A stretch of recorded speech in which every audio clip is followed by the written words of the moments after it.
Bonjour, je suis Laurent Gérardin, je suis le directeur cybersécurité pour le groupe April.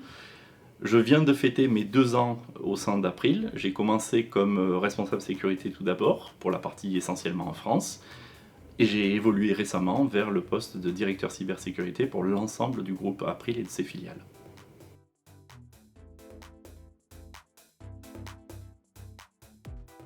Le SOC d'Allemande n'était pas en place.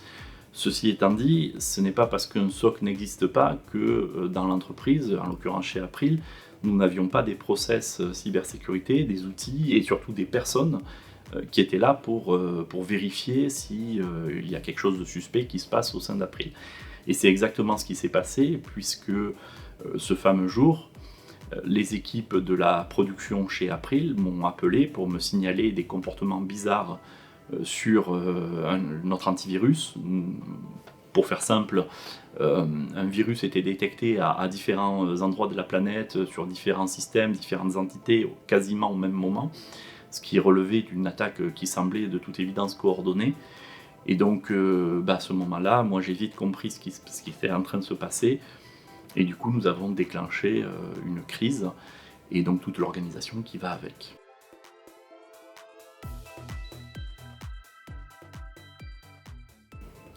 Alors je pourrais m'étendre bien évidemment sur les compétences techniques des équipes d'Allemande, mais ça je pense que toutes les entreprises travaillant dans ce domaine-là sont toutes probablement aussi compétentes les unes que les autres. Ce que je pense qui a vraiment différencié pour Allemande, c'est vraiment les qualités humaines et d'accompagnement d'Allemande, notamment dans la crise cyber que nous avons subie. Ils ont été présents au quotidien, auprès de nos équipes, n'ont pas hésité eux-mêmes à retrousser les manches et à, voilà, comme on dit, à mettre les mains dans le cambouis avec les équipes d'April.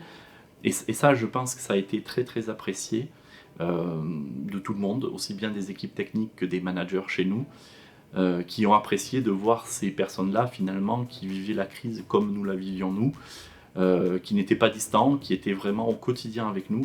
Et ça, je pense que ça a été très très apprécié.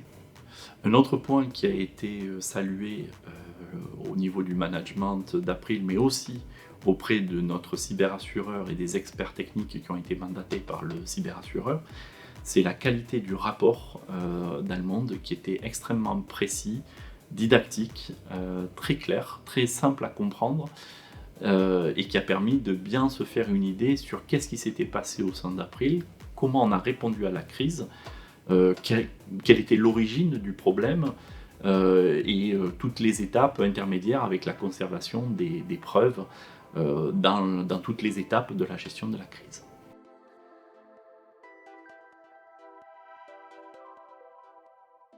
C'est une question difficile, mais quelques pistes de réflexion par rapport à ce que nous avons vécu chez April.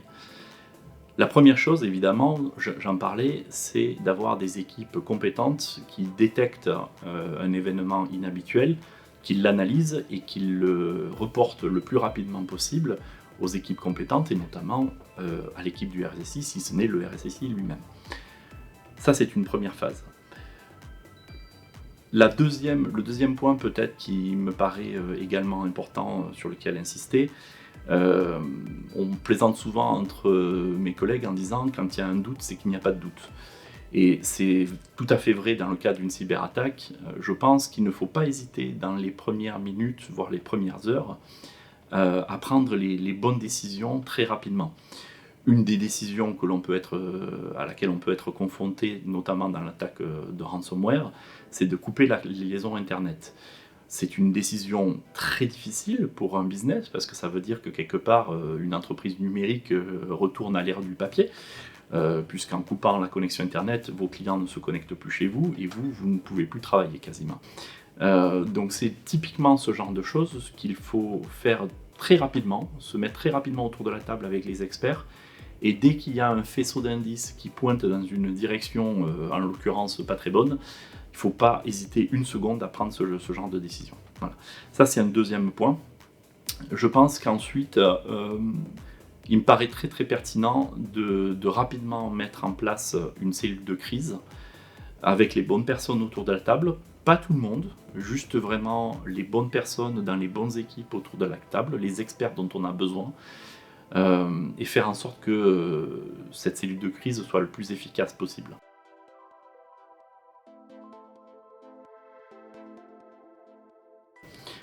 Encore une question difficile. Euh, je pense que sans surprise, je vais d'abord parler d'anticipation et notamment de préparation à la crise. Il n'y a rien de pire quand on est en crise de découvrir en fait le sujet, être confronté pour la première fois, surtout à une attaque de type cybersécurité qui est très particulière. Et ça, quand on s'y est pas préparé, quand on n'a pas fait d'exercice, que c'est une découverte, inclus pour vous, mais aussi pour votre management, ça peut être catastrophique. Et c'est là, en général, qu'on prend les mauvaises décisions. Donc, préparez-vous à la crise. Si c'est vraiment mon premier conseil, c'est celui-là. Le deuxième conseil que je peux vous donner, et il va paraître logique aussi, c'est anticiper par la préparation à trouver les bons partenaires pour vous aider pendant la crise. Ça passe bien sûr par des partenaires cybersécurité. Je parlais tout à l'heure du SOC, mais voilà, avoir un partenaire plutôt orienté, certes, donc réponse à incident, qui vous aide le jour J, le jour où vous êtes en difficulté. Voilà, ça c'est très important aussi, de ne pas avoir à réfléchir le jour J à quelle entreprise appeler pour nous faire aider à la réponse à l'incident.